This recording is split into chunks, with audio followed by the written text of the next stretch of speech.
Okay, so we'll start in a minute, and then obviously you guys are seasoned professionals, but obviously just mute yourself when you're not chatting and hide your video.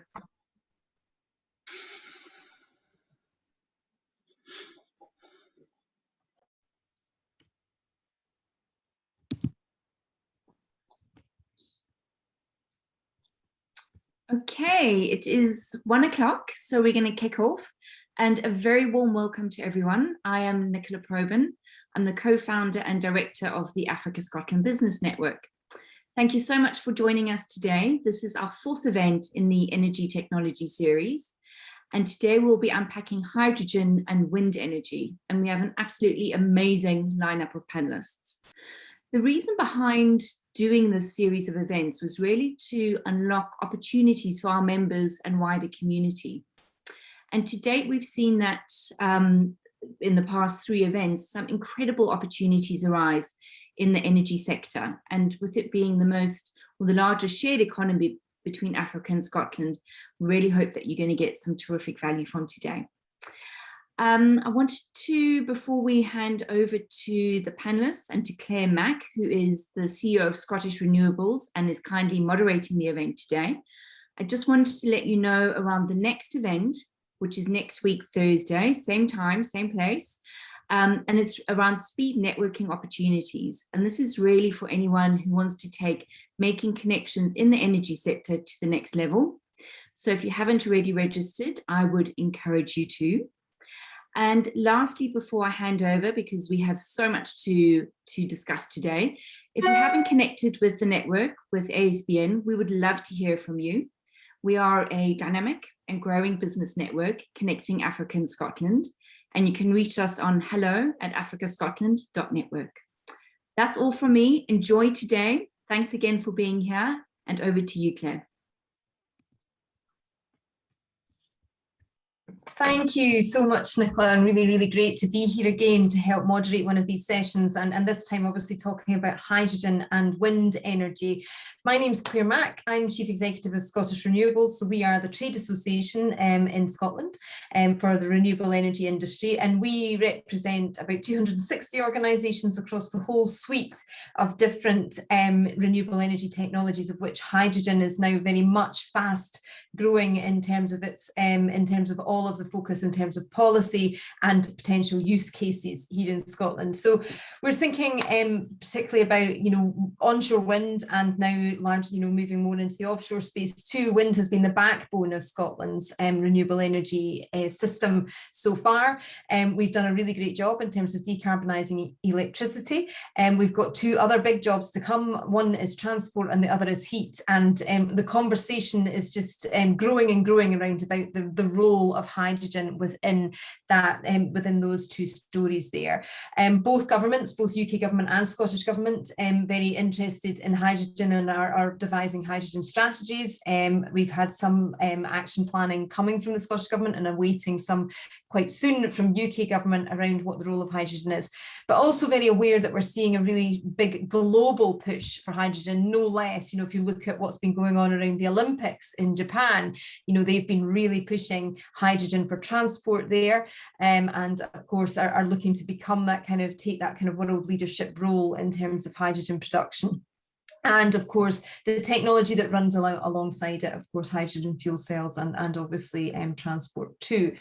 So here in Scotland, the picture is really interesting. We have an abundance of natural resources. We have more wind than we can use within our kind of current grid system. And so hydrogen then becomes something that people look at as a solution to some of those constraints, because of course, that infrastructure build can take time and very expensive, and trying to work out, just quite what that means, and that we have that capability to produce a lot of green hydrogen here in Scotland from wind, to be able to export potentially around the world. But yes, that that issue around about storing and distributing hydrogen is one of the ones that's a key sort of head scratcher across the whole industry. So just to go over a couple of some of the projects that are going on here, we've got a number of different projects happening over in Scotland, and I know others may well touch on this, so I won't spend much time on it. But obviously Project Acorn up in Aberdeen, looking at blending CCUS technology and hydrogen, that link up there, making use of the kind of oil and gas gas expertise in Aberdeen and the surrounds, around Peterhead too,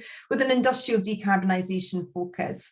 Over in Orkney, obviously looking at tidal and wind into the hydrogen market, into that kind of power vector, using a sort of local energy systems pilot, very heavily transport focused, so using hydrogen to power ferries up there, which are, you know, absolutely critical for our island nations here in Scotland. We've got the H100 project, which is hydrogen into the existing gas network, going direct into homes, being run by our gas network supplier, Scottish Gas Networks, which has got a domestic heat decarbonisation focus of it too. And other exciting things happening in the north of Scotland in terms of hydrogen. North of Scotland Hydrogen is a series of sort of scalable green hydrogen projects based around the Cromarty Firth, one of the most beautiful areas of Scotland, which will supply green hydrogen to the distilleries in that area, because that's one of the other key industries that we have around about the Cromarty Firth is, of course, whisky distillation. Great public and private sector linkages in there, which are going to help establish or looking to help establish Scotland as that kind of green energy hub, you know, with hydrogen at the heart. We're still, you know, we say awaiting a lot of the policy around hydrogen. It's quite an interesting kind of element in the process, not, pardon the pun, element within the kind of energy, you know, decarbonisation process, and interesting to know just what scale it might eventually end up being in terms of its role in that next two stages of decarbonisation that I was talking about, which is, of course, decarbonisation of transport and decarbonisation of heat. But that's just a very, very quick overview from me, and from that perspective for me, and where I sit with Scottish Renewables. I will now pass to Laura Pinky, who is the Senior International Trade Specialist in Southern Africa with SDI, to give us an overview from her perspective. So thank you, Laura. Thanks, Claire. Again, I'm so excited to be a part of this series and presenting to you again today on behalf of Scottish Development International. The topic of hydrogen and wind energy is extremely exciting, and it's a very relevant topic today. I know that it's a buzzword when we're speaking about hydrogen as an energy source, and so I would like to, just from a sort of introductory perspective, add on to what Claire's already mentioned, and kind of create a little bit more of the link into sort of the Scotland and the Africa sort of question around hydrogen and wind energy.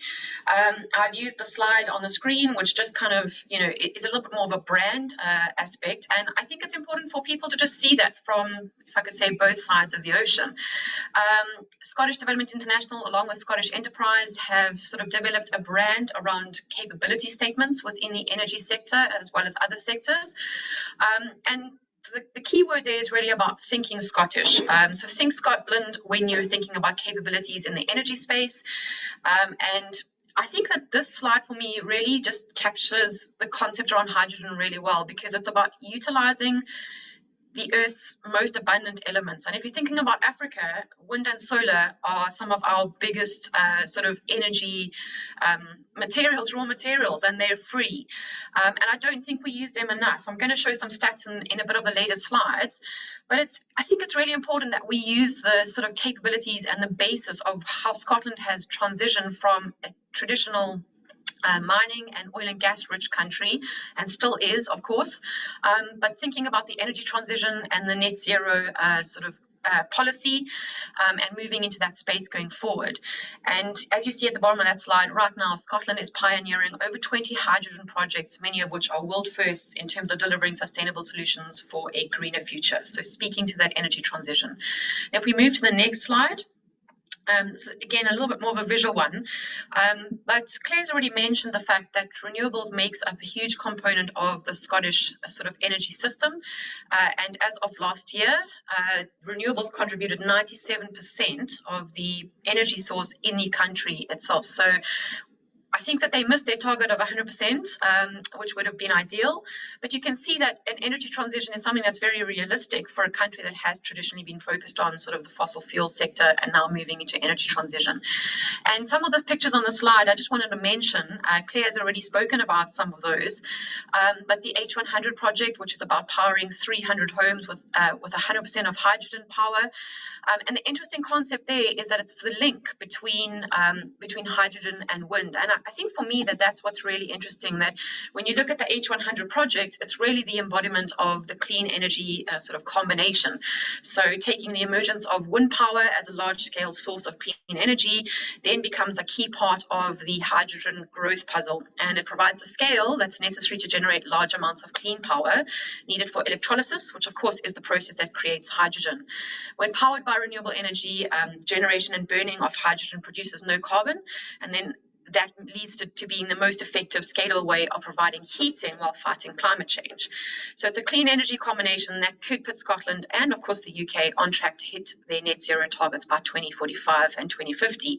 And it all starts in Fife, which is where the H100 project is based. A couple of the other projects that I think are really cool to just sort of visualize today, the Aberdeen bus project and the Scotland train project, hydrogen train project, which is actually one of the showcase projects at COP26 this year in Glasgow. I think that those two elements for me are also really interesting, because the big question around hydrogen as a clean energy source with its application in the transportation sector has been, is it cost effective? And I think that these are the types of projects that are really challenging the status quo and looking at the question of cost and looking at the question of clean energy solutions in comparison to existing energy sources. And of course, Scotland is no stranger to both offshore and onshore wind sector. And I think that that's a platform, again, in which the African market and its countries and its citizens could really sort of take and build. And what I want to do is encourage participants from Africa that are joining the session today to really just see what countries such as Scotland have been able to achieve by creating a policy message.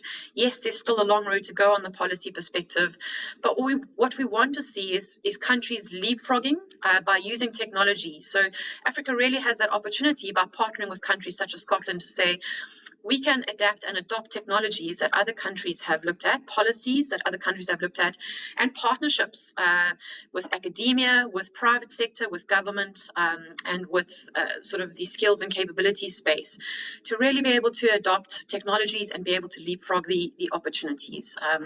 So speaking a little bit more about the African side, if we can move to the next slide. So does Africa have the potential for hydrogen as a clean energy source? And I've put that there as a question because I really want to challenge the participants, the people listening in today, just to think about it from that perspective. I mean, we know that there's a lot of announcements on the African continent, but is hydrogen really just a buzzword? Is it just a hype? Or is it something that could really be a realistic clean energy source for the continent? So on the left-hand side of the screen, you'll see that there's some sort of images. The first one is just an image of the Anglo-American hydrogen fuel cell truck for their mining vehicles. This, if it becomes reality, which it is expected to do so this year, later this year, will be the heaviest vehicle powered by a fuel cell globally. And although Anglo-American is a global company, they are looking to implement this project as part of their mining solutions, moving towards a more sort of net zero energy strategy, and they are looking to implement this in South Africa. The second picture is a screenshot of the Egyptian government's ambitious target that they announced recently to invest in a $4 billion green hydrogen project across their country, making use of existing renewables infrastructure and being able to sort of say, we're the first on the continent to be looking at hydrogen as a clean fuel source. And if that project was to go ahead, I think it would be extremely encouraging. And then, of course, just coming back to South Africa and just touching on the Hydrogen South Africa initiative, powered by a number of government departments as well as universities. The aim is to create a fertile environment for looking at technology that could be hydrogen applications and ultimately commercializing that technology. And that is at the point where we're starting to talk about we go from a research and development space into commercialization, and hopefully we start seeing some tangible applications as a result of that. But I also want to draw your attention to the fact that as a continent, Africa still has got a huge amount of potential in the renewable space. So I have referenced a source from Global Wind Energy Council, GWEC. We produced a webinar, should I say, on the 23rd of June earlier this year, together with them. And what I really want you to see is that little statement at the bottom that says Africa is only tapping into 0.01% of its wind power potential. And I mentioned before that solar and wind are free natural resources that Africa could be using with much more applications. And of course, when we look at wind energy and solar energy, we know that there are applications into the hydrogen space as well. If we move on to the last slide. One of the things that I just wanted to sort of highlight here was just, again, that Think Scotland brand aspect, the fact that the Scottish government has put out some sort of policy statements on where they're looking to go with respect to the hydrogen strategy in the country. Claire's mentioned the fact that there's still a long way to go, and we acknowledge that there's a lot of work still to be done. There'll be a lot of adaptation as to how the hydrogen policy sort of works in Scotland. But I think that what I would like to summarize on this slide, which for me was really important, and in fact, I've actually referenced a couple of the links that I think you'd find useful today. I'll put them in the chat box so you can access them at your leisure. But a couple of summary points that I think are really important when thinking about hydrogen and wind energy from a Scottish perspective, and this is what was mentioned in the hydrogen policy statement from the Scottish government side. The first thing is about utilising the existing resources that the country already has. So Scotland already has an impressive energy sector with impressive resources and impressive skills, and that includes technologies that they've adopted.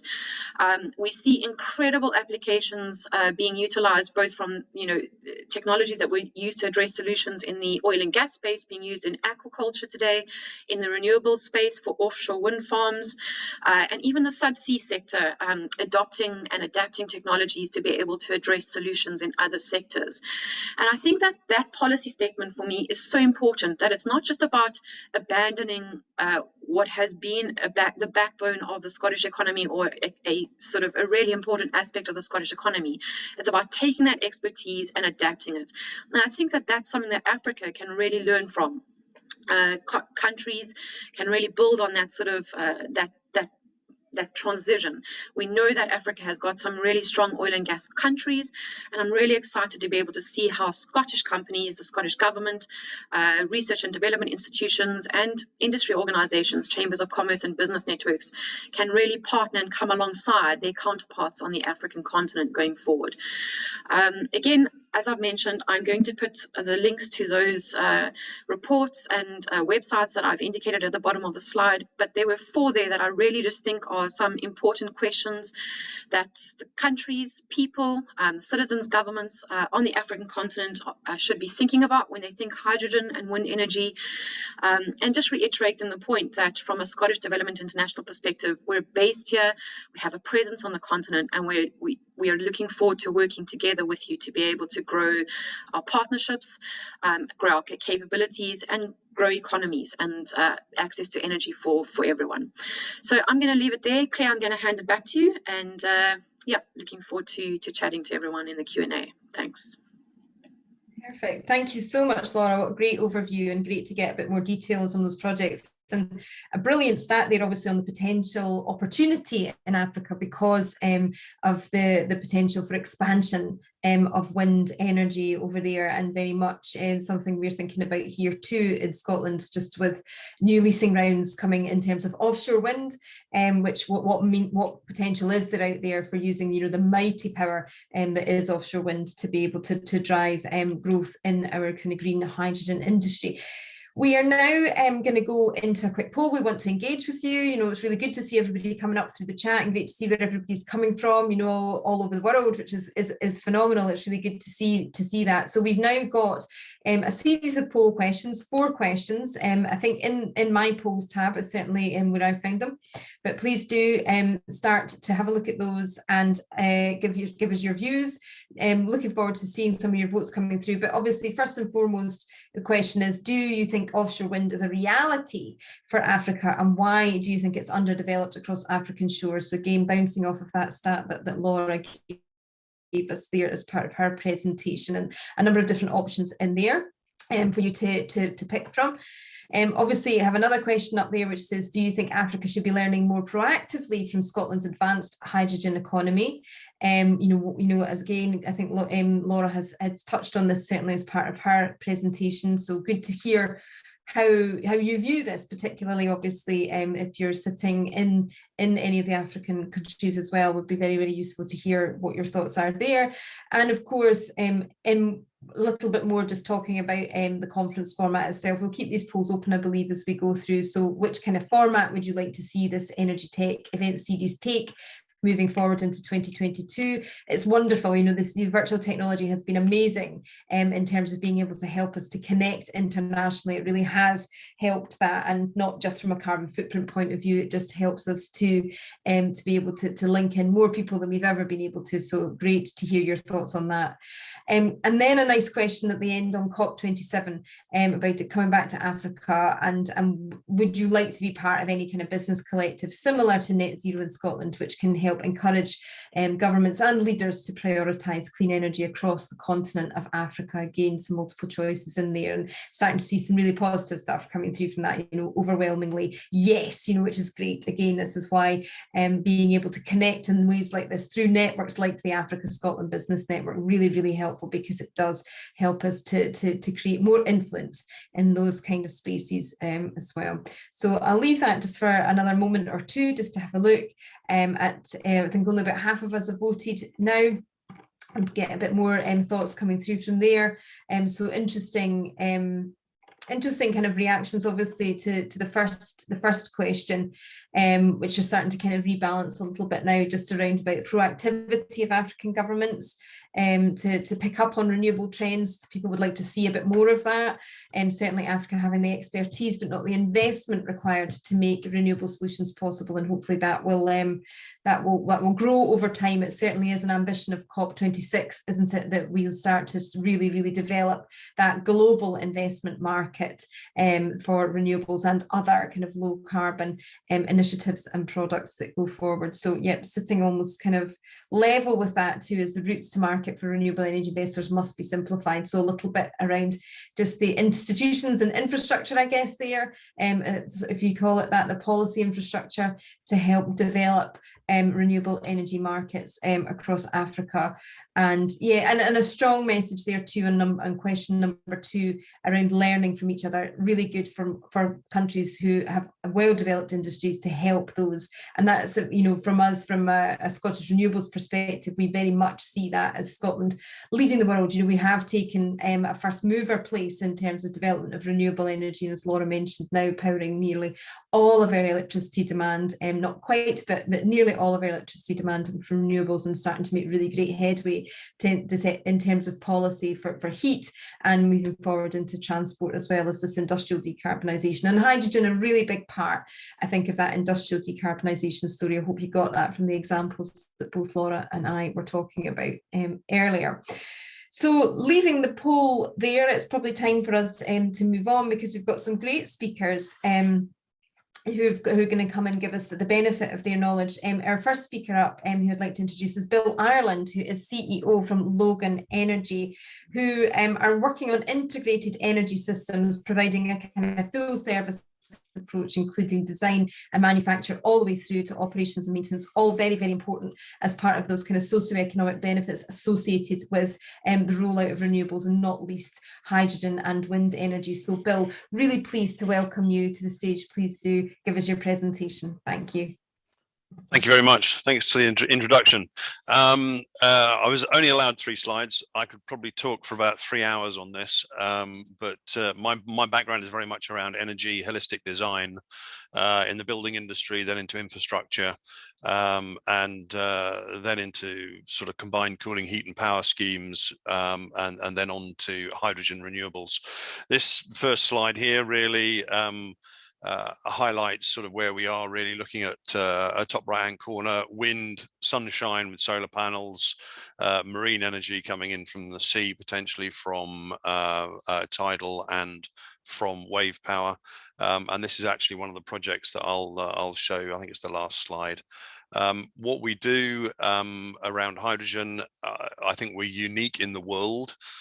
We do everything from hydrogen generation, actually sorting out the sizing of the renewable electricity coming into it, or the renewable biofuel coming in for steam methane reforming, all the way through to manufacturing hydrogen refueling stations, installing electrolyzers, compression. We're converting vehicles from electric vehicles to fuel cell electric vehicles, so battery electric to fuel cell electric. And I can explain more about that in the questions and answers. Bottom right hand corner again, we make everything from scratch. We build and we pull in other people's components, but actually we design the whole system and optimize it for the particular application. And there's a general lack of integration of those systems. There are lots of people that are experts in particular fields, but nobody that pulls it all together really. Next slide, please. So looking at the overall system optimization, and it comes back to what we really do. On the left-hand side, I mean, it's good that Scotland has 97% renewable electricity generation. However, that we import electricity as well. And so we're talking about exporting and importing electricity and energy storage. And that's where hydrogen comes in, because hydrogen is very much an energy vector. We deal with energy systems that contain hydrogen. We deal with batteries, we deal with steam methane reforming of biogas or natural gas, potentially with carbon capture and storage. And it's actually integrating all those systems together. So when people say electric vehicles, what they really mean is a battery electric vehicle. So the image of the mining truck you had there, that's actually an electric vehicle. It runs off diesel. It's got a 3 to 4 megawatt diesel electric engine, electric generator that goes into electric motors on each wheel. So that's already an electric vehicle. You're just using diesel as your energy source. And so that's very easy for us to take that sort of a vehicle and turn it into a hydrogen fuel cell zero emission vehicle, which is what that one's, what the proposal is with that. We're actually doing that with battery electric vehicles because vehicles aren't necessarily our specialism. Hydrogen is, and generating electricity. Coming back to the optimization, again, zero carbon distilleries were mentioned earlier. We have a project which is a distillery that was opened in 2015. It's producing whiskey that I think it's just opened the first barrel, or bottled the first barrel from 2015. They do gin and vodka as well. They basically, they don't really care where their energy is coming from. What they want is they need steam to actually do the distillation process, and they want to be zero carbon. So what we are doing for them and have done for them in a feasibility study, and that's now got funding to go forward into implementing it, is we have optimized the size of the wind turbines with the solar panels. There's no marine energy coming into that. It's connected to the grid, so we can potentially export electricity. We've optimized the size of those with the weather patterns around that particular area. With the size of electrolyzer, we're controlling when the electricity is used for hydrogen, when it's exported. We've sized the electrolyzer, we're sizing the compressors and the storage, on-site storage, which is about 2 tons. And then we have the hydrogen steam boiler that basically meets their thermal demand for producing their product. So they don't really care about the hydrogen bit. What they care about is zero carbon, and that's what we're providing a solution for. So we will actually be installing all of that all the way through and designing it and finalizing that. And that's just one project. And we do that for vehicles. Again, if a vehicle takes hydrogen as a fuel, then that is a load. It's a hydrogen load. It's an energy load or an energy demand. And all of this comes down to energy, not just hydrogen. But hydrogen has become, partly because of technology development and material science development over the last 50 years, has become far more of an option now than it was. The first fuel cell was patented in 1839 by a Welshman in London. So that is, I mean, sort of, that's older than the combustion engine. The first combustion engine actually ran on hydrogen, not petrol or diesel or anything. Next slide, please. Looks very complicated, but if you actually follow this from the left, I'll go through it slowly. Top left, green, we've got the green electricity being produced. We have a regional grid, national grid, whatever, coming into switchgear. then that can either go into electricity buffering, which is either batteries or supercapacitors or rotating machines or something like that. You can have a private electricity grid, which will then supply your on-site electricity demands. So they're coming down the bottom here and coming off to your factory, to your battery electric vehicle, to your buildings, to your homes. The buffering, the reason for the buffering is that helps the performance of the electrolyzer, which is the blue bit in the middle with a positive and negative on it. You can just see there. You need water treatment. Some people believe that we need to be near vast quantities of water to produce hydrogen.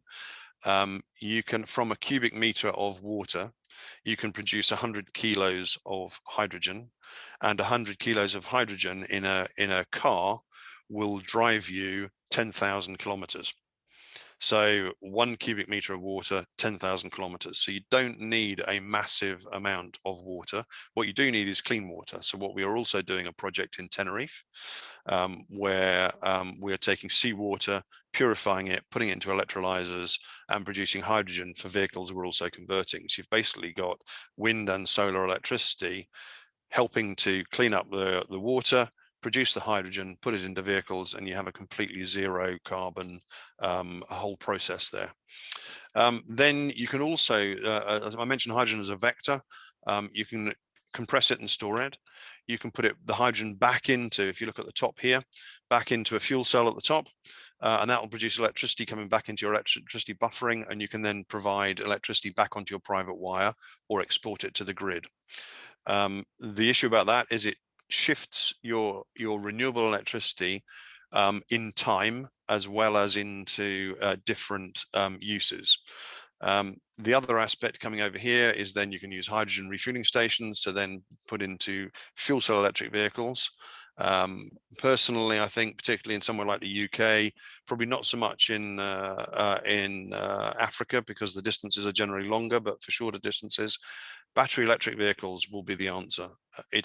Hydrogen's not the answer for everything, and that's one thing we push out there right at the front.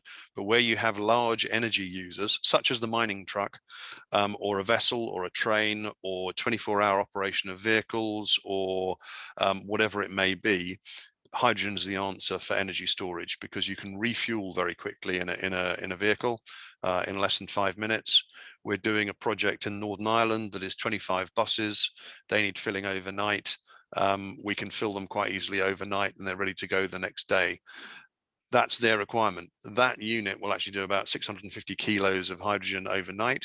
If you run it through the day and fill vehicles through the day, you can actually dispense about 3 tons of hydrogen. So you have all these capabilities. What usually is the problem is the chicken and egg profile. And what we're looking at is actually providing both the chicken and the egg as far as offering vehicles, as well as the hydrogen, as well as the renewable electricity, or parts thereof, depending on what people want. Another aspect of electrolysis of water is you get oxygen, the grey line off the top. And unfortunately, with the current pandemic, oxygen has been a shortage throughout the world in developed countries as well as less developed countries, and it's been a major problem. So that's actually also a benefit. There's also potentially in fish farms, they use oxygen, for example. So actually, if you're out on an island in Scotland, you can actually produce the hydrogen for your energy and the oxygen for actually putting into the fish farms because they use oxygen anyway. There are loads of complementary processes. So that's just an example. You've probably, if you've been looking at hydrogen and energy and all the rest of it, you've seen lots of lovely diagrams like this, and not much in practice. If you can put the next slide, please. This is basically the implementation of what I've just shown on the previous slide. This is the Leavenmouth Community Energy Project, which was completed in 2016. It was a demonstration project, part funded by Scottish Government. And here we have, we had an existing 750 kilowatt wind turbine. The little oval, blue oval, is where the energy centre is. That is where the electricity comes into. We added 160 kilowatts of photovoltaic panels that also came into the energy centre. From there, there were already 2 existing private wires out to the building just above the energy centre, and one to the bottom, which is the Fife Renewable Innovation Centre. We did 5 more wires out to the other buildings, include East Fife Football Club Stadium. From there, we basically managed the electricity produced from the wind and solar, predicting the weather patterns going forward and how much electricity would be produced, how much surplus would be produced, looked at the loads from the vehicles, and also from the buildings. When the wind wasn't blowing and the sun not shining, we could reproduce electricity going back through a 100 kilowatt fuel cell back onto the private wire to supply the 7 buildings. We also had electric charge points for battery electric vehicles, as well as the hydrogen going into a fleet of 17 vehicles, 2 refuse collection vehicles, which were diesel, hydrogen, dual fuel, 5 Ford Transit vans that again were dual fuel combustion engines, and then 10 fuel cell range extended electric vehicles. So that pretty much is the is up and running, has been running for ages. It's done its job to demonstrate it. It's actually now been decommissioned, and we're relocating a number of those components, refueling stations, electrolyzers, and fuel cells. We've already redeployed the fuel cell as a temporary power supply to the Goodwood Festival of Speed, which is normally a petrol head event, but now is becoming more electric vehicle. And we basically recharged all the electric vehicles at the Goodwood Festival of Speed with the 100 kilowatt fuel cell that was repurposed from here into a unit that ran off green hydrogen that produced the electricity for the vehicle charging. So there are loads and loads more examples that I can go through, but I've spoken enough already. Any questions later on, I'm happy to have. Thanks very much. Perfect. Thank you so much, Bill. What a really, really interesting overview, and great to see the use of hydrogen obviously in action there. Really, really useful to see everything that you've got there. We're starting to get some questions coming through in the chat. As Bill said, we've got a Q&A coming up, so please do start thinking about your questions and put them in. I can see you've got a couple in there, but keen to get a few more as we run into the Q&A.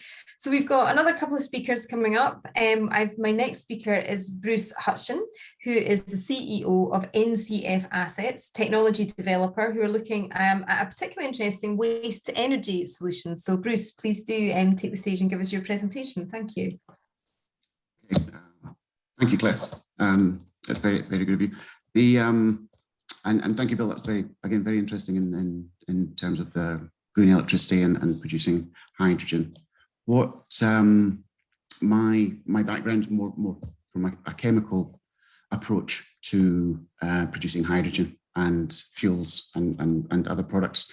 I wanted to approach waste primarily as a raw material rather than something to be burnt and incinerated or put to landfill. It really is a great source of chemical materials for you, and can produce a lot of the types of products that you're importing into Africa or having to pay large amounts of money to produce. So if we could just look at the next slide, please. I know there's an awful lot of writing on these slides, I'm afraid. I wasn't as good as Bill as doing diagrams, but I won't read what's there because you can read that yourselves. But the systems that I produce run from 150,000 tons of mixed waste. As you can see there's a list of different types of waste that we can take, from medical waste, tires, plastics, mixed food waste, and crops, and even human waste. We can use human waste, and we produce a variety of products from those waste sources, depending on what the customer wants or what the local need is. Where we've seen most interest is in producing the aviation fuel, and it's the process we have. The fuel that we produce, the aviation fuel we produce, has already been approved by the ASTM which is the American Society for Testing and Materials, I think. And they are responsible for approving any materials that go into aircraft and aviation. So that jet fuel's already been approved and certified and can be used up to 50% of the total. We're hoping that once that becomes established, they'll increase that to 100%. And the calculation, the aviation fuel produced by this process, because there are no emissions, we don't have chimney or any kind of airborne emissions. We convert all the carbon dioxide into more reactants to produce the aviation fuel. This is actually a carbon negative aviation fuel. So if you take off in your plane and you land, there's actually physically less CO2 in the atmosphere than when you took off, than when you land. Other options for the process are to produce alcohols, waxes, methane, natural gas is another option. But I think where I would look to use hydrogen, apart from fuel cells and powering vehicles, is to produce ammonia, which again, like hydrogen, burns without any carbon dioxide or any carbon emissions, but also then leads on to the production of urea fertilizer, which is a very simple chemical process, very established. The Haber process and the water gas shift reaction, which is just steam plus carbon dioxide and then some hydrogen and then nitrogen from the atmosphere, readily available, readily, easily obtainable, and again quite an easy modular process to install in Africa or anywhere around the world. The other options, as with Bill, we have options to produce hydrogen and oxygen if we went down the electrolysis route, but we can also separate hydrogen from the gasification process. As you can see there, we've got other options for protein, high protein animal feed, about sort of 52% protein, which is higher than you would get from soya, as one example. And then we can introduce omega-3 and 6 oils into that feed as well and produce biodiesel. So the next slide, please. In the main process that we use, there's 4 phases. The first phase is shredding to get a more even particle size from the waste, and then we autoclave. Autoclaving it's just a sealed steam vessel. We raise the temperature to 135 degrees and 5 bar pressure. That sterilizes the mix, hence the reason we can use things like animal waste and medical waste, because those are all sterilized and sanitized within the autoclaving process. But the other benefit of autoclaving is that if you have plastics that have been used for films or that are on that have food waste attached to them that would normally have to be put to landfill, the autoclaving will release the food and break it down away from the plastics, releasing the plastic to be recycled, or in this process we use pyrolysis to produce clean fuel. The other thing it does, it takes labels off tins and separates different types of materials so that again you can get more value from the glass and the metals when those are separated. Once we've got the separation, we take the metals and the glass, and those are sorted out in a very much a physical process, and we then separate what we call the biogenics from the non-biogenics. Now, the explanation for that is that biogenics are termed those materials that have come from a source less than 100 years old. So it's things like wood, trees, crop waste, food waste. Non-biogenics are things that have come from a source more than 100 years old. So that would be crude oils, fossil fuels, that kind of thing. So those would be polymers, plastics, textiles, nylon, that kind of thing. So we separate those two out. The non-biogenics go to the pyrolysis unit, and that pyrolysis is just heating and decomposition under pressure again, but without any oxygen. And that produces hydrogen, methane, and some clean diesels and petrol blends, and dimethyl ether, which is very similar to diesel, similar cetane number and energy content, but is used in a different type of engine that there's a lot of research into dimethyl ether, the DME, as an alternative to diesel, because It's a very small molecule, so you don't get any particulates, the sort of diesel particulates that you would get from a long chain hydrocarbon. The biogenics that we've separated out, those go through gasification, steam gasification. Gasification is different from pyrolysis, where we add a little bit of oxygen, but also different from combustion, which has an excess or more oxygen than you need. And there's a slide coming up to show you the difference in the processes. But from that process, from gasification, what we have are just 3 products: carbon dioxide, carbon monoxide, and hydrogen. One of the developments, one of the big, I think, sort of steps forward that we've done is we're able to convert the carbon dioxide that's produced from the gasifier into more carbon monoxide and hydrogen.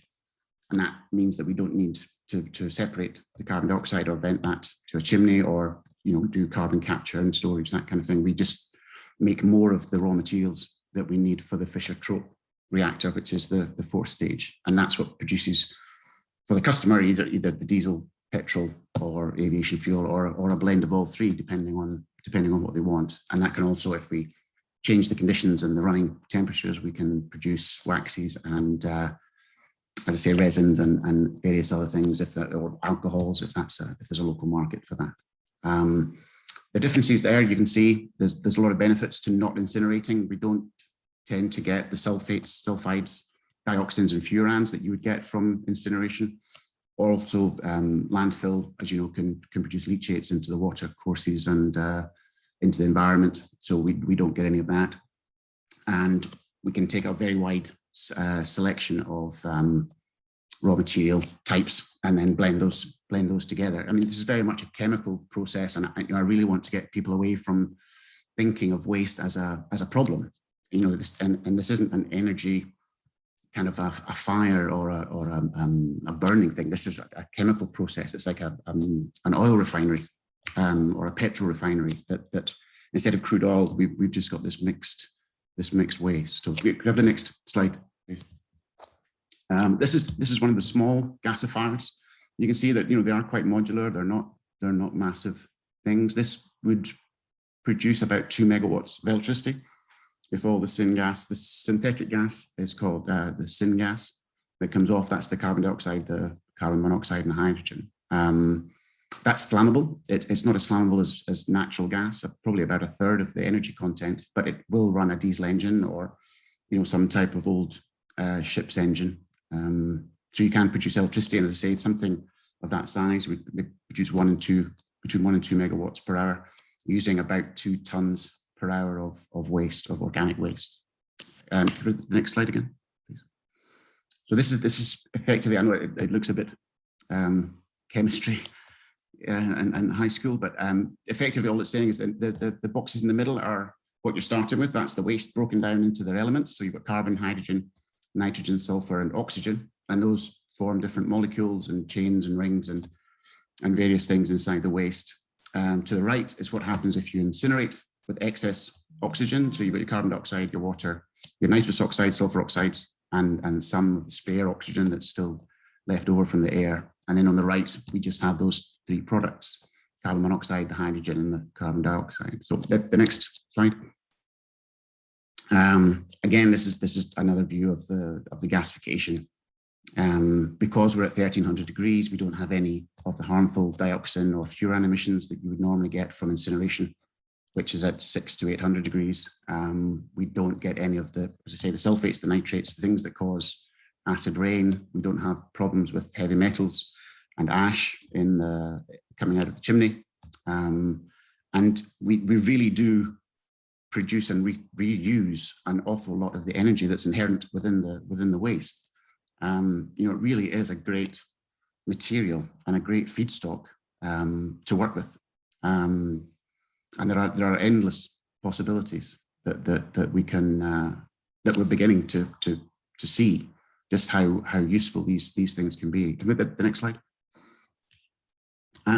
So these are the wastes that our process can use. I mean, these are focused more on the types of waste that you would find in Africa. So that there's a lot more of the palm waste and coconut shells, peanut shells, bamboo waste, that kind of thing. But you'll see in there that there's still plastic waste, there's waste tires, wood chips, there's cow manure.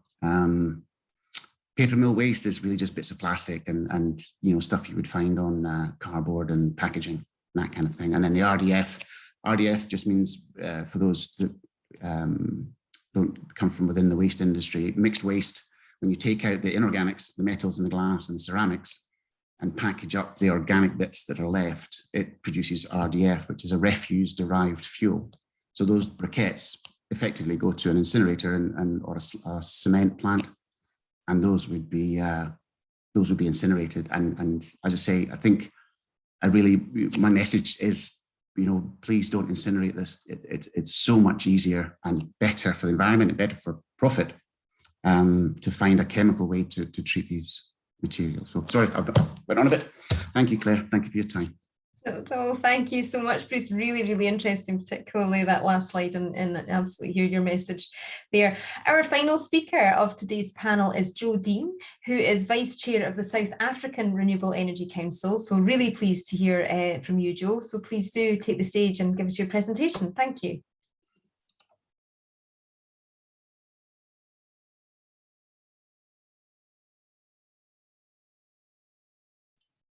Are you possibly on mute, Joe? Yes, I was. Oh dear, I've just hit a whole lot. Okay. Hi, and my video is also off. Okay. Hi, everybody. As introduced, my name is Jo Dean. I'm terribly excited to be here. I think it's just a phenomenal reach out, and I can think we can really unpack a lot of synergies. I've really just seen, you know, listened to the previous presenters. There's so much collaboration that could happen. I think that the two previous presenters were awesome. I mean, the deep dive into the technology was just wow, and it's that learning curve and that experience that we need in South Africa. I focused my presentation more on the status quo in South Africa and then in Africa. So I think I more wanted to encourage all of you, because I'm more representative of all members. I want to encourage all of you that, you know, South Africa is open to play and the opportunities are immense. For your information, okay, so I'm the vice chair of SARIC, and I sit on the Storage Association board as a spokesperson. I'm with the Electrical Engineers Association. So I sit on multiple IPCC for South Africa, on multiple entities, and seeing all of these opportunities and thinking, how are we going to draw all these strands together? And then from a SARIC point of view, you can just see it a little bit on the screen there.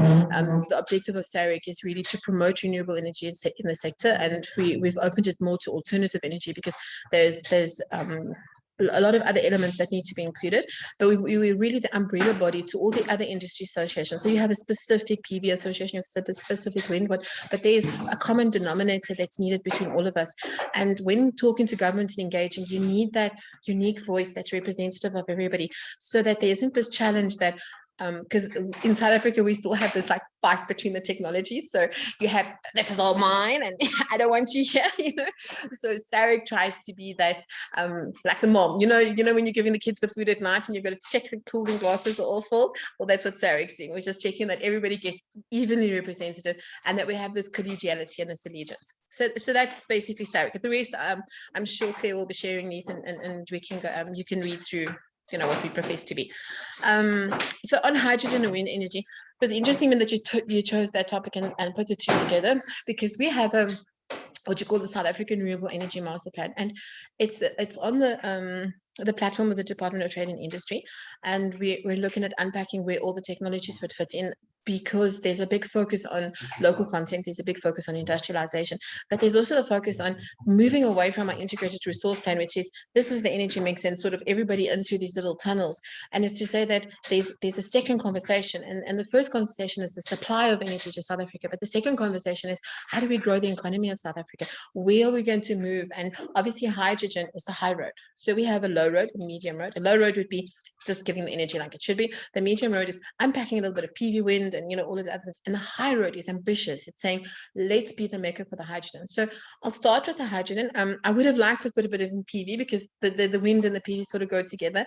And in the South African context, wind is specific to certain areas, but so the wind, you'll see I focus more on the Africa context. And for hydrogen, it's too broad to focus on the whole of Africa. So I specifically want to talk to you what we're doing with SARIM. So green hydrogen, I don't think I need to tell you what it is. I think our speakers have ably, you know, spoken to that. Why it's important from a South African point of view is because the world is decarbonizing the net zero targets, the hard to abate sectors that require larger access to zero carbon energy. We have one of the biggest emitters in the world in South Africa, which is Sasol. We have Eskom, which is a major emitter. So there's a lot of boardroom talks. There's a lot of behind the scenes movement, and it's to try and get all of these sort of nicely nestled together and into a new path. The technologies are ready for scale from megawatts to gigawatts, right? So we've got increasing support, policy support worldwide, which encourages us, because South Africa remains a developing country that needs a little bit of a hand up on defining the policy and regulations. It's a mindset change and it's a shift. Which is difficult. I mean, we've seen the energy transition across the world. South Africa has a couple of other dynamics, which is the just energy transition, which also has to sort of be integrated into this so that it's welcomed and it's embraced. So it's a very big mind change shift for us. Increasing support. So I said that we've got sector regulation driving technology choices of behavior. And then we've got the phenomenal part now for South Africa, where there's a major interest in access to green financing for countries who don't stop fast enough. So that's going to be a game changer for us. Next slide, please. Yes, so South Africa, I think is one of the best renewable energy resources in the world. I think for PV, we're second to Spain, and we can debate this, but I'm proudly South African, so we are. We have a transmission grid. If you want to frame it to Europe, we have the transmission grid the size of Europe, and we have one other added value. We have massive abundance of land. So anybody that wants to come here, I'll take. Or if I could pop you all into a drone now, we could go fly over South Africa. But we have land plenty, and it should be utilized constructively. So global countries have recognized the new South Africa's new Saudi Arabia for green hydrogen, for ammonia production and for supply.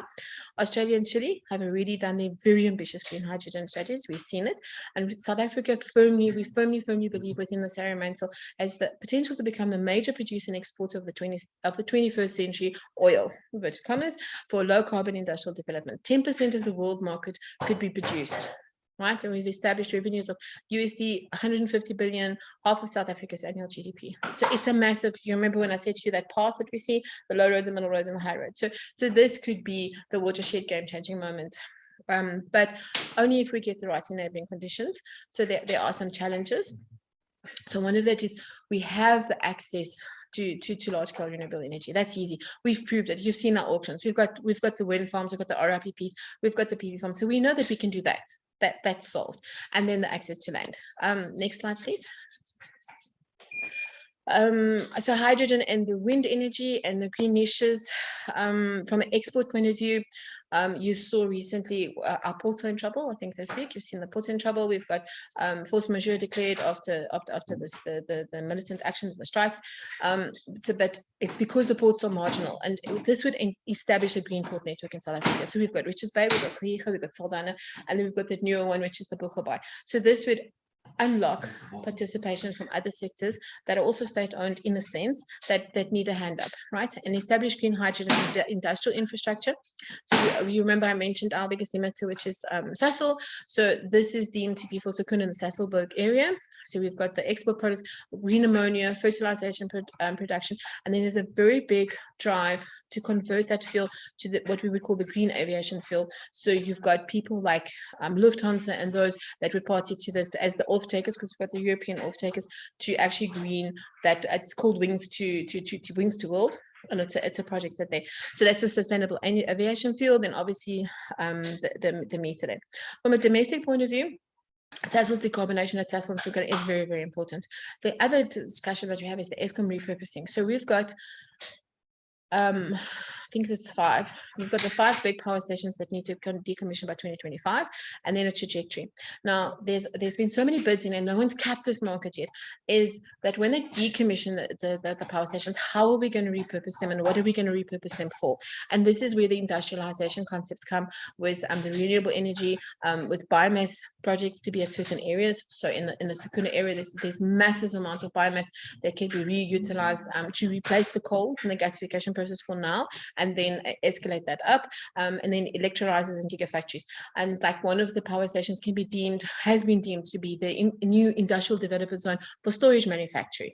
So that would be awesome. So you've got large scale energy storage, you've got a transportation infrastructure. We can unpack. And this sounds all ambitious, but this is really, really, really where we're driving to go to, and it's the only solution. Next slide, please. Okay, green hydrogen, the new shoots. So policy and position. I don't know if I want to unpack this too much because I am conscious of the time, and I think that we need to end off so that the people can have the questions. But there's a hydrogen society roadmap. So to give you the idea of the policy and the positions, you can all reflect on these slideshows, and I'm sure they'll share. We've got SAREM, which is our South African Renewable Energy Master Plan, which I've explained. We've got BUSA and the National Business Institute. We're very aggressively working on the just transition pathways for business, and then the framework agreements to get the social compact that's supporting Eskom, and that is under our network, where you have government, labor, and private sector talking business. So the key drivers on those is the BUSA, it's the SAREM, and then we have a very well established hydrogen society that have got a roadmap under the DSI. And in the projects, we've really got projects already. The Secunda Green Hydrogen Project, which is the Sasol Linda Navitas, you saw it announced recently. We've got Platinum Valley, which is the Anglo project. I think Laura referred to this one, the ENG and the Babili Energy. We've got the Green Transport one, which is under Toyota. Big news for South Africa. The other second green one, green transport one, is the Carbon Trust. There's a whole lot of GFA consulting with Inatrel. We've got the Buchabai Green Hydrogen. People have heard that been flagged, and there's various entities that are going to partner into that. The Greenfield Green Ammonia plant, which is also going on, and more with green. So you can see it's all very centered around Sasol and around those areas, but that will naturally create that attrition out. And then we haven't even touched on our intensive energy user group, and we haven't touched on the conversion of the mining sector. So as these mining sectors are extracting themselves from their standard process of resources, there's a world of opportunity for them to actually participate in the hydrogen space. The last slides, please. Okay, we have to do them quite fast. So government's role, I've given it here clear because I think that's what everybody wants to understand. It's always the stumbling block. And I've tried to clearly say here the different policies that we're working on. There's a whole lot of government engagement going on to develop this, to unlock the market and to stabilize it. So South African policy lawmakers, it's moving so fast that government has to catch up. And that's the problem that we have, and that's where we are working very hard to get government around the table with the private sector and say let business lead on this, let business drive this with government support and participation. The next slide, please. Okay, Africa's wind potential. If we can go through that quickly, can you go down? Africa has okay, can Africa compete on its own merits, or is it just another market opportunity on established market incumbents? So in South Africa and Africa, the big drive is that we want to do it ourselves as well. We want the localization, we want the participation, we want the industrialization. So we have got significant unexplored wind resources. I think everybody was always focused on the reprograms and the little bit that could be done in those areas, and we haven't looked further. So there's this whole empty palette waiting for someone to go. The IFC did a very interesting report on our continent, and there's almost 59,000 gigawatts of technical wind resource potential that hasn't even been explored. There's 27 countries have enough wind potential at their own to satisfy the entire continental electricity demand. So that is like amazing. Do you know what I mean? That just needs some leadership, and it needs some people like ourselves to come together. And it needs that expertise, because listening to you guys' presentations, you've got to learn, you've got to study, you've got it. You know what I mean? So okay, next slide, please. Sorry, I'm really rattling off fast because I see that it's 2 minutes past 2. Okay, Africa, realizing wind potential, the blockages, the perceived risks of doing business and the risk premium, the financiers charge, adequately realistically de-risking the projects, leading to a more affordable, the mismatch between that perception of the risks of the projects that we need to unpack. We've got the REI FIPOR, which largely excludes many local players. It's caused huge concerns in the country. So the same will apply again into Africa. So we need to cut the red tape and the bureaucracy to do business more easily. Everybody's hell bent on the sovereign guarantee or the bid auction sides. Key to economic recovery is building local participation, the local markets, and not just projects, but for other countries, other countries' projects. So we need to find what can we do, and building local skills base critical to long-term recovery. So we want these partners to come in and say, I don't want to come in and do everything and go out. We want your partners to come into South Africa and say, or Africa, and partner with us and say, let's build a local skills base. Let's do the economic recovery. Last slide, please. Next slide. So realizing the potential of solutions is one, building enduring sustainable partnerships. And I think this is what this platform is about. It's creating that network to start creating the partnerships. Partnerships that stimulate clean industrialization on mutually benefit terms. Terms are very skewed at the moment. The resource imbalances are on capital, on HR and skills. Investments into manufacturing capacity. It doesn't have to be everything here, but what can we do here? Towers, blades, the different parts, and have those conversations and say, what is realistic and what can be done in South Africa, what can be exported and what should be imported. And then the balanced partnerships. So we really do need more balanced partnership where there's a more equitable approach in partnerships so that we can have realizable benefits. So my question to the rest of the world is, here's South Africa, here's Africa, this is what we have. And do you think this is achievable? Or is everybody just having the talk to get the foot in the door? So we're here, we're open for business. There are challenges. It's not easy. It's Africa. Nothing in Africa is easy, but everything in Africa is doable. And I thank the audience and everybody here. Hey, brilliant. Thank you so much, Jo. And yes, aware that you were under a bit of time pressure there, and I believe that the slides will be made available afterwards for anybody. So we've got a Q&A coming. I unfortunately too am under a bit of time pressure, so I'm really sorry that I'm not going to be able to stay and moderate the Q&A. I can see a lot of stuff's actually already been answered in the chat, which is great, and I can see that there's connections happening, which is exactly what this event is all about. So I'm really, really pleased to see that. So I'm actually going to pass back to Laura, who's going to work with the Q&A. The only one I can see, Laura, that's not quite been answered yet within the chat is that energy intensity of the production process is one of the first questions that are in there. So really, really pleased to have been able to join you this afternoon, and I will leave you in the capable hands of Laura. And just my last job is to remind you that the next event is the 5th of August, which is the Speed Networking Opportunities event too. So thank you very much, everybody. Thanks, Claire. And thank you again to all of the presenters. Really appreciate the input that you guys have given today. I think you can see from some of the comments in the chat that the information that you guys have shared has been really welcome. And I think that a lot of really good points have been made. I know that we are officially sort of past our time slot, so if you do need to sign off as an attendee, please feel free to do so. As Claire has mentioned, we will be making available the presentation to everybody, and the recording, the video recording will also be available up on Africa Scotland Business Network website and YouTube channel. Apart from that, we're going to continue with a little bit of dialogue and some of the questions that perhaps haven't been answered. So I'm going to just start with the first one. I'm going to address this to Bruce and to Bill. But the question really is a little bit building on what was asked in the chat, and that is the question of the cost of hydrogen and possibly the water and energy intensivity, the concerns around those. I'd love to just hear some of your comments on it. I know, Bill, you did mention that, a cubic sort of meter of water actually gets you pretty far in terms of hydrogen production. Yeah. But I'm really kind of just would like to have a little bit of dialogue on that, because again, these are the types of questions that often pop up when people talk about looking at cleaner fuel sources. So I'm going to hand over to both of you, and if you don't mind just adding a little comment on that, I'd really appreciate it. Sure. The hydrogen intensity is an interesting one. At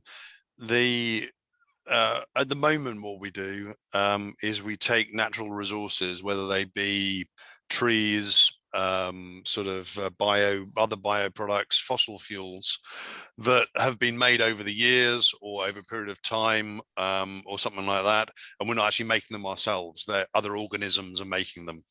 And I actually throw things up in the air, or used to anyway, with a slide basically saying that, well, actually, oil and natural gas is actually a renewable fuel.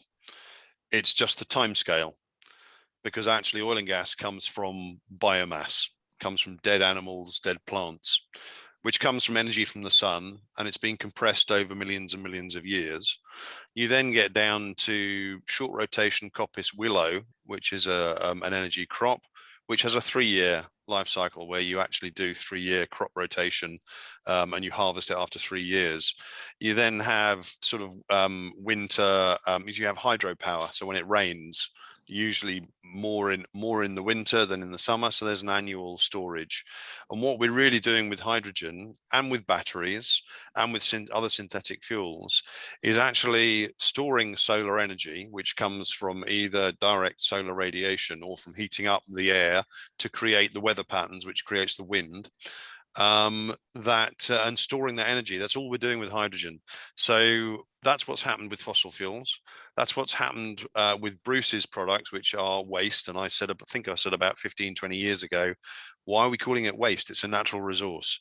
It's an energy resource. Waste to energy is rubbish, because waste is not waste. It's a resource. We just regard it because we have a limited brain on what we think it is. Oh, I can't use that immediately, therefore it's waste.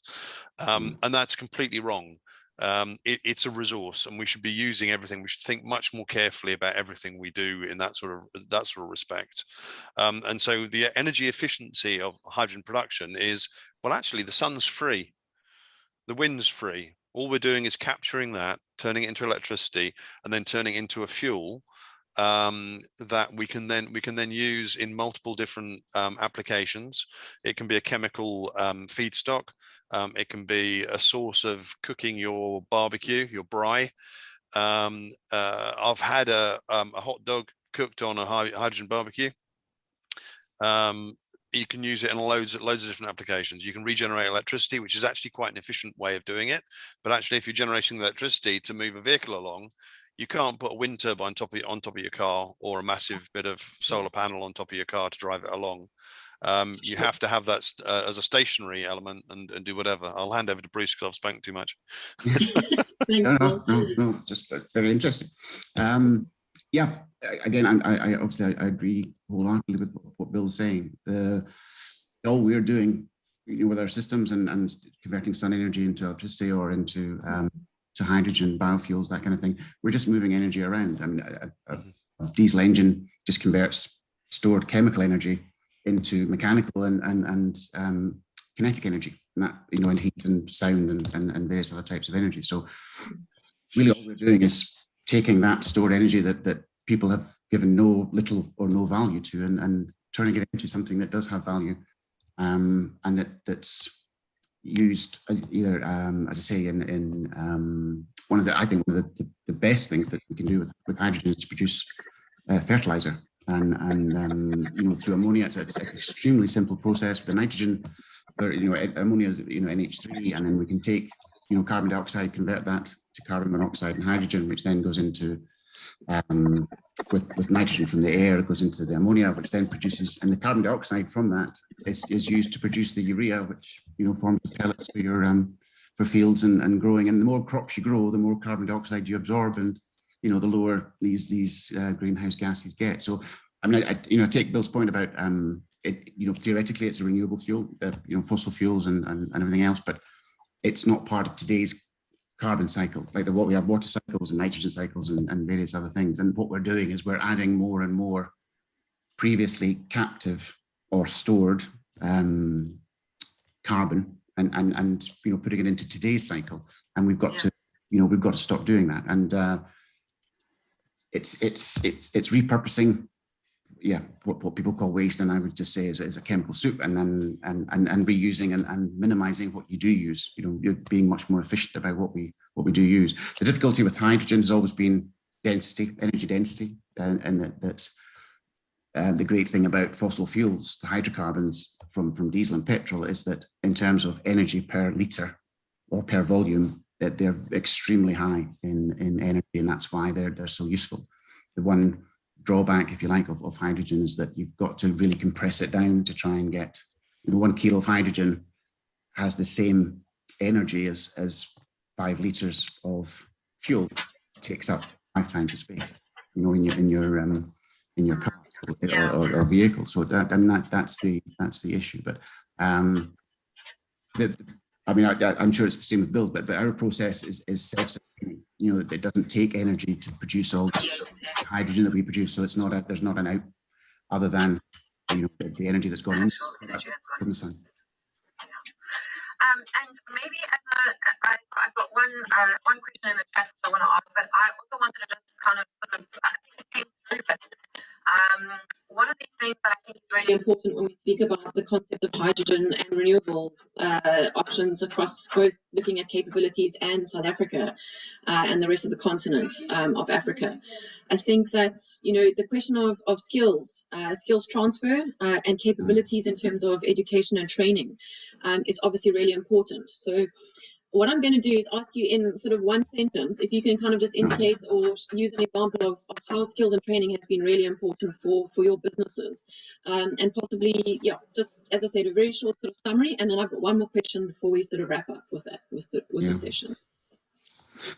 I was going to say it's not ironic, but the biggest steps forward in Fischer-Tropsch, the process that I'm talking about to produce the fuels, the biggest steps forward in developments came from South Africa in the 50s, 60s, 70s during the apartheid era, because they couldn't get their own fuel, so they had to produce it from their own resources. So they used biomass, and some of the big steps forward in energy and output and efficiencies came. So Africa does have, you know, the resources. It does have the capabilities of doing, you know, exactly what we're doing. These aren't difficult processes. They've been around, you know, for 100 or 200 years. So, you know, it's not that I don't accept that. Obviously Africa has challenges. Every country has challenges, but, you know, I think that the potential's there, and they've proven in the past that they can, you know, they can do these things.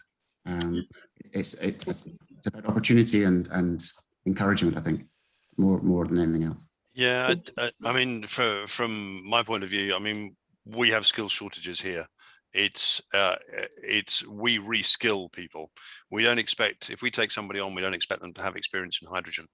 What we expect them to do is to have a brain, to have an ability to do a particular function within what we do, and we put people in the right position, and we train them. We've got 3 apprentices starting in the next 2 or 3 weeks, because we want to actually train them from the start, rather than picking them from other industries and trying to knock that out of them and say no, hydrogen's different.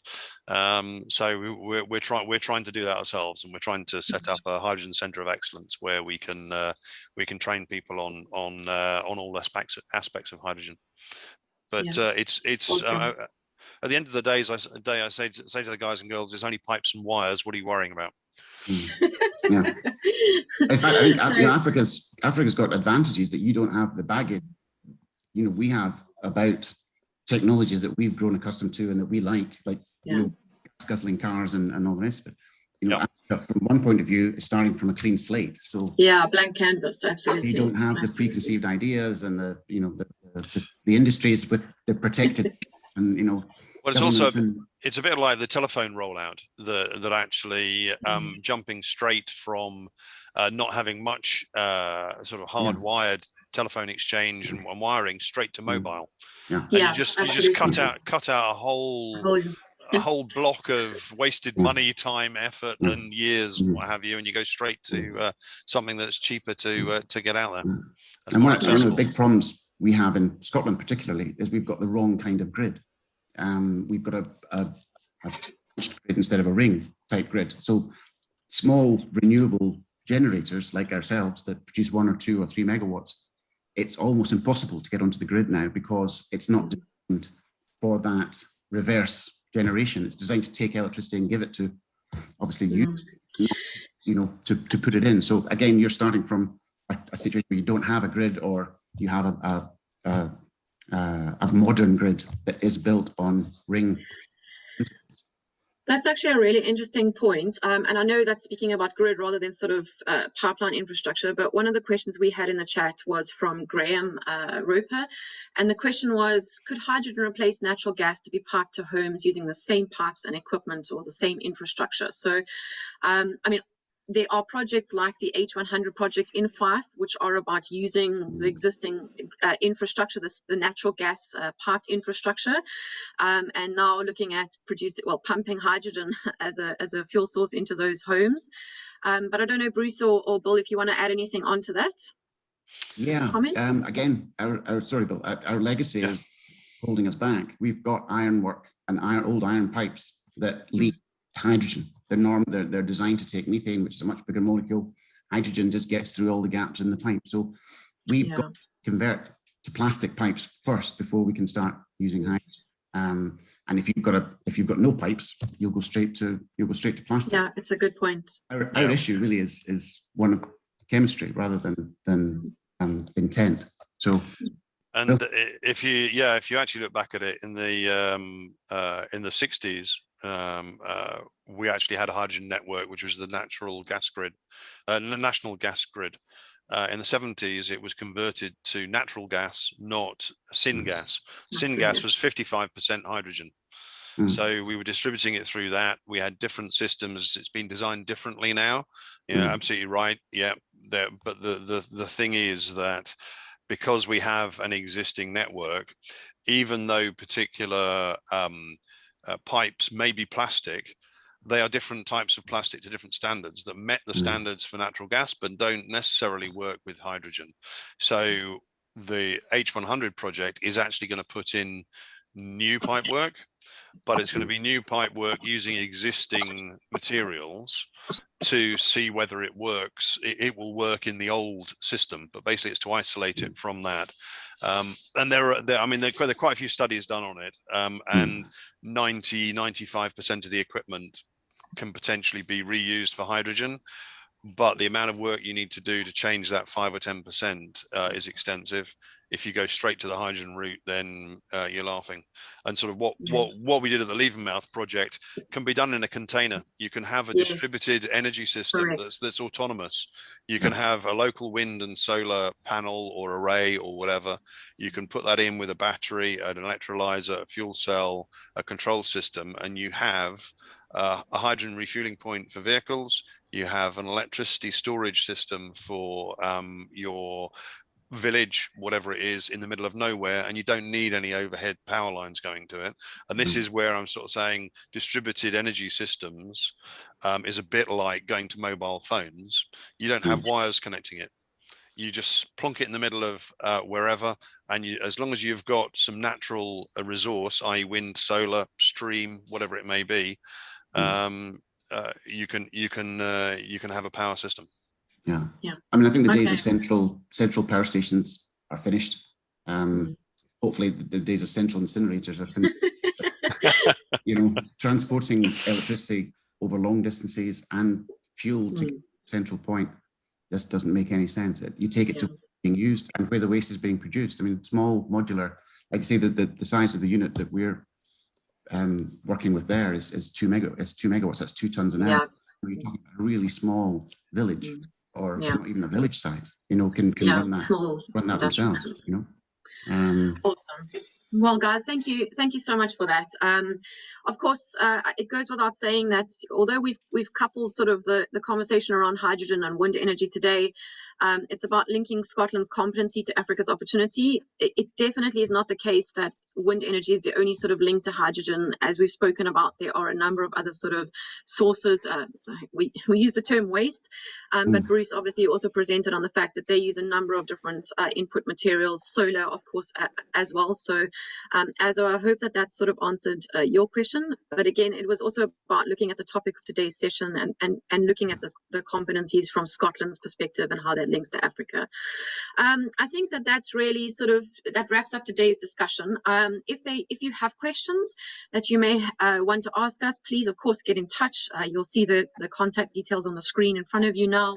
I think the only thing I would like to just maybe mention as a last sort of point is that next week, Thursday, the 5th of August, we have the Speed and Networking event.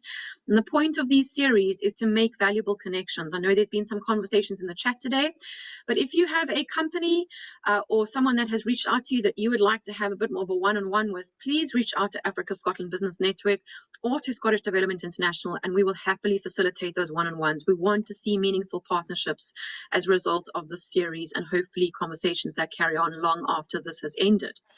I think the last point I would just like to make is to just make you aware of the fact that Scottish Development International is hosting a hybrid event trade promotion mission to Windaba, which is hosted in Cape Town, South Africa from the 7th to the 8th of October. We'd love to see companies that have Scottish presence and that are looking for connections onto the African market and looking more at the African sort of wind energy opportunities. We'd love to promote you. We'd love to have you on board with us there. So please reach out to myself and my colleagues at Scottish Development International, as well as Africa Scotland Business Network, if you have any questions on that. And that really brings us to an end for today's session. We really appreciate your time today. We really appreciate your interaction. And again, we look forward to engaging next week, Thursday. Bill, Bruce, thank you so much for your time. Thank you again to Africa Scotland Business Network for hosting. It's a pleasure. It's a pleasure. Absolutely. Pleasure. You have a good day. Absolutely. I'm going to call it a wrap, and thank you so much for your attendance. All Cheers, right. everybody. Thanks very much, everybody. Thanks. Cheers. Okay. Bye.